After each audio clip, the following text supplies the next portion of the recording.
Hello दोस्तों, अगर आप सभी एक और नई विज्ञापन का इंतजार कर रहे थे नर्सिंग ऑफिसर की, सीनियर नर्सिंग ऑफिसर की या फार्मिस्ट की या यहाँ पर लैब टेक्नीशियन की, तो आप सभी के लिए दोस्तों बम्पर वैकेंसी की नोटिफिकेशन आ चुकी है।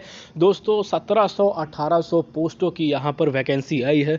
सीधे सीधे देख सकते हैं कि नर्सिंग ऑफिसर में आप अप्लाई करेंगे तो डायरेक्ट यहाँ 600 की पोस्ट है, जिसमें कि यहाँ पर आप देखते हैं कि डायरेक्ट यहाँ पर दोस्तों 600 की पोस्ट है। साथ ही नर्सिंग ऑफिसर यहाँ पर सीनियर में करेंगे तो 90 की है। दोस्तों फार्मिस्ट में आप करते हैं तो यहाँ पर 15 पोस्ट है। पर दोस्तों कौन से स्टेट के उम्मीदवार स्टार्ट कर सकते हैं, साथ ही ये नोटिफिकेशन कहाँ से आया है, इसकी एलिजिबिलिटी कैटेगरी क्या है, इसकी सैलरी क्या है और फॉर्म फिलअप की जो डेट है वो क्या है, साथ ही इसका एग्ज़ाम पैटर्न क्या रहने वाला है, इसके बारे में सारी इन्फॉर्मेशन मैं आपको आज के इस वीडियो में दोस्तों देने वाला हूँ। क्योंकि लार्जेस्ट नंबर ऑफ वैकेंसी की यह पोस्ट है, 2024 की पहली पोस्ट है जिसमें कि नर्सिंग ऑफिसर की जो 600 पोस्टों पर वैकेंसी निकाली गई है। पर दोस्तों इस वैकेंसी में वही उम्मीदवार एलिजिबल होगा जो इन टर्म एंड कंडीशन पर फॉलो कर सकता है।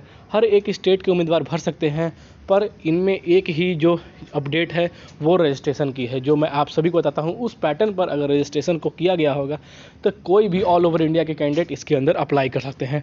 इनके और भी भर्ती ऑल ओवर इंडिया के कैंडिडेट अप्लाई कर सकते हैं, पर यहाँ पर जो है नर्सिंग के अंदर जो वैकेंसी निकाली गई है उसमें कुछ टर्म एंड कंडीशन है, वो आप सभी को समझना बहुत ज़्यादा ज़रूरी है।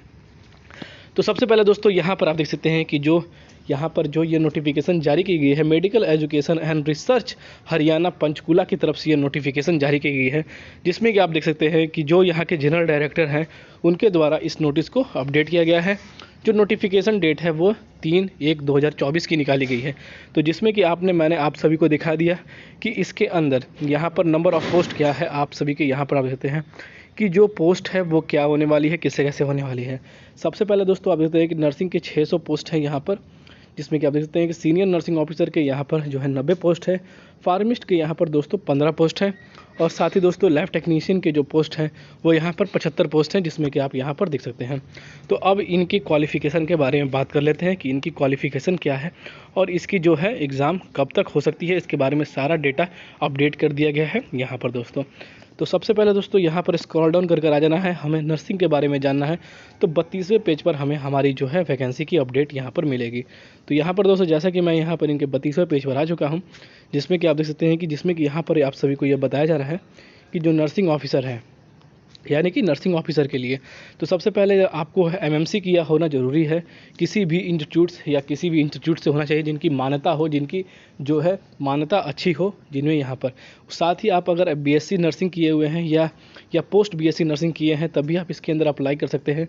साथ ही डिप्लोमा इन जनरल नर्सिंग यानी कि मिडवाइफर यानी कि बीएससी वाले कैंडिडेट भी इसके अंदर दोस्तों अप्लाई कर सकते हैं। पर दोस्तों सारे जो आप सभी के एलिजिबल कंडीशन है वही रखे गए हैं, पर दोस्तों यहाँ पर 2 कंडीशन में हर जगह चेंजेस की गई हैं। यानी कि इसमें पहला कहा जा रहा है कि जैसे ऑल ओवर इंडिया के जो कैंडिडेट रजिस्ट्रेशन करते थे वो किसी भी वैकेंसी में नर्सिंग के अप्लाई कर सकते थे, पर उनकी बेनिफिट जो है जनरल कैटेगरी में की जाती थी। पर दोस्तों यहाँ पर सीधा सीधा यह बताया गया है कि हरियाणा की जो रजिस्ट्रेशन है नर्सिंग की वो होनी चाहिए, चाहे वो बी फार्मा की हो, चाहे वो लैब टेक्नीशियन की हो, वो सब चीज़ हो जो इसमें होनी चाहिए, चाहे सीनियर नर्सिंग ऑफिसर की हो। तो इसमें आप सभी का रजिस्ट्रेशन नर्सिंग से यहाँ पर हरियाणा नर्सिंग से होना चाहिए, उनके रजिस्ट्रेशन काउंसिल से। साथ ही आप सभी के 10th में हिंदी और संस्कृत दोनों में से एक विषय होना चाहिए, तभी आप इसके अंदर अप्लाई कर सकते हैं। साथ ही हिंदी के अंदर आप सभी के हायर स्टैंडर्ड में होनी चाहिए, हिंदी होनी चाहिए।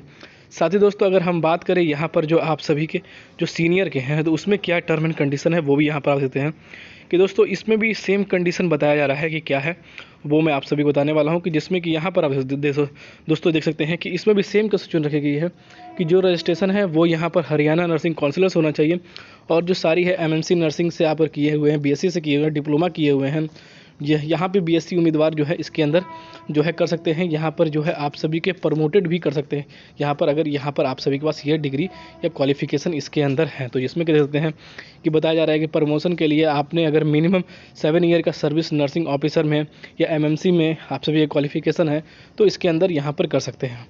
इसी तरह से इसके अंदर ही बताया जा रहा है कि अगर ऑलरेडी आप सर्विस कर रहे हैं डिपार्टमेंट या इंस्टीट्यूट में, स्टेट के गवर्नमेंट में या ऑल ओवर इंडिया गवर्नमेंट में, तभी आपका जो एक्सपीरियंस के माध्यम से आपकी सबकी जो है यहाँ पर जो है प्रमोशन की जा सकती है। तो अब दोस्तों हम आपको बताते हैं कि जो फार्मिस्ट है उसकी क्या कहा गई है। यहाँ पर दोस्तों उनकी भी सेम कंफ्यूजन है कि अगर आप एम फार्मा डिग्री है आपके पास, या बी फार्मा डिग्री है, या डिप्लोमा है, तो आपके सब होने के बाद भी अगर जो आप सभी की रजिस्ट्रेशन है वो हरियाणा फार्मिस्ट काउंसिलर से होगी, तभी आप इसके अंदर जो है अप्लाई कर सकते हैं।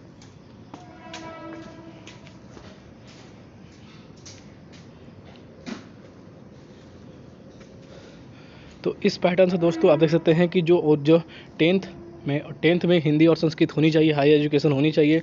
अब दोस्तों बात कर लेते हैं कि आपकी लास्ट जो है लैब टेक्नीशियन की जो वैकेंसी है उसमें क्या आप सभी की जो है प्रक्रिया है वो मैं आप सभी को यहाँ पर बता रहा हूँ। सबसे पहले दोस्तों आप सभी की MSc BSc होनी चाहिए, MTS रिकॉग्नाइज से किसी भी यूनिवर्सिटी या किसी से। आप अगर प्रमोशन चाहते हैं तो मिनिमम क्वालिफिकेशन पर आपको यहाँ पर ईयर पे लेबोरेटरी पे यहाँ पर प्रमोशन ही मिलेगा, संस्कृत भी होनी चाहिए। इसके अंदर दोस्तों अगर हरियाणा से कोई रजिस्ट्रेशन नहीं है तभी इसके अंदर आप अप्लाई कर सकते हैं। साथ ही दोस्तों यहाँ पर प्रमोशन के लिए मैंने आपको बता दिया कि अगर आप लेबोरेटरी में काम कर रहे हैं, उसका एक्सपीरियंस है, तो आप यहाँ पर जो है प्रमोशन हो सकती है। यहाँ पर अब दोस्तों बात कर लेते हैं कि जो फार्मिस्ट हैं, यानी कि जिन्होंने बी फार्मा किया हुआ है, उनके प्रमोशन के लिए क्या पैटर्न है वो मैं आप सभी को यहाँ पर बता देता हूँ कि वो पैटर्न जानना आप सभी को बहुत ही ज़रूरी है। जिसमें कह सकते हैं कि आप ऑलरेडी सर्विस कर रहे हैं डिप्लोमा में, तो आप यहाँ पर कर सकते हैं। ये चीज़ मैंने अपडेट कर दिया है। इसके रिगार्डिंग कोई भी और नई अपडेट आती है इसकी इन्फॉर्मेशन को लेकर, इसके फॉर्म जो है अभी स्टार्ट नहीं है, इसके स्टार्ट इसी वीक में होने वाले हैं, और जैसे ही फॉर्म स्टार्ट होते हैं तो वो भी मैं आप सभी को यहाँ पर अपडेट कर दूँगा। तो कई सारे पोस्टर हैं, जिस पोस्ट में आप एलिजिबल हैं वो अप्लाई कर सकते हैं। साथ ही दोस्तों अभी हमारे पास ये अपडेट निकल कर आ रही थी नर्सिंग ऑफिसर के लार्जेस्ट नंबर ऑफ वैकेंसी को लेकर, जो हमने आप सभी को शेयर किया गया। इसके रिगार्डिंग हमारे पास और कोई नहीं इन्फॉर्मेशन है कि तो आप सभी को जरूर शेयर किया जाएगा। तो हर एक उम्मीदवार जिनके रजिस्ट्रेशन हरियाणा रजिस्ट्रेशन काउंसिलर से हैं, चाहे बी फार्मा से है, तो आप इसके अंदर ईजिली अप्लाई कर सकते हैं, क्योंकि लार्जेस्ट नंबर ऑफ वैकेंसी है फार्मिस्ट की, यहाँ पर सीनियर नर्सिंग फार्मिस्ट की और दोस्तों नर्सिंग ऑफिसर की।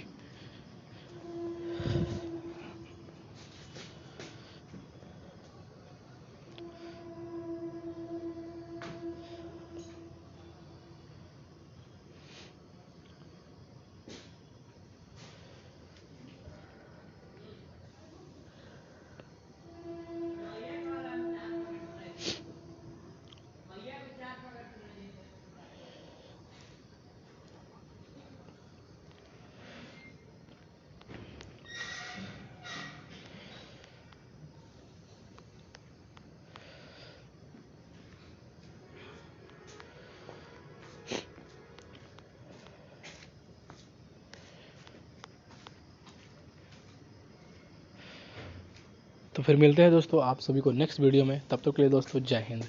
कोई भी इन्फॉर्मेशन अगर आप सभी को चाहिए होगी तो आप कमेंट के माध्यम से हमारे चैनल स्टडी जोन के माध्यम से पूछ सकते हैं। तो फिर मिलते हैं दोस्तों अगले वीडियो में। तब के लिए दोस्तों जय हिंद।